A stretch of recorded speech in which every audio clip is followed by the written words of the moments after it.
Today, you will learn how to see breaks in Word without paragraph marks. Welcome to Easy Guide YouTube channel. Open your document in Microsoft Word and go to the View tab. From there, click on Draft. As soon as you switch to Draft View, you will notice large horizontal bars across your document wherever there is a section break. These bars are clearly labeled with names like Section Break, Next Page, or Section Break, Continuous. They are very easy to see, and you do not need to turn on the Pilcrow symbol at all. Now, here's the important part that confuses many beginners.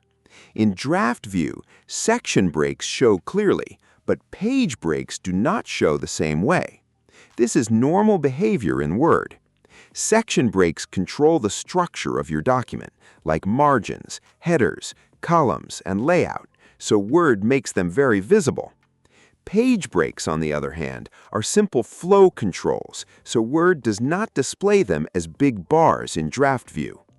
So how do you find page breaks without filling your screen with formatting marks?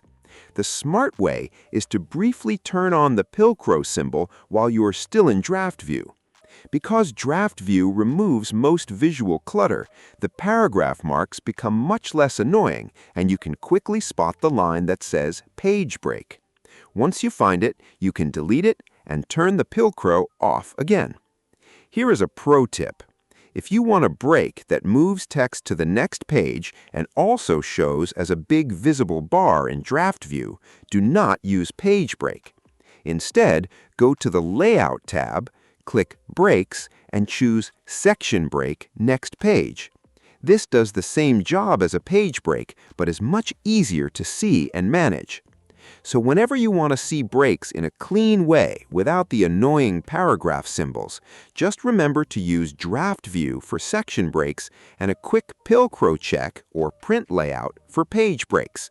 If you found this tip helpful, make sure to like this video, subscribe to the channel, and turn on notifications for more simple Microsoft Word tricks.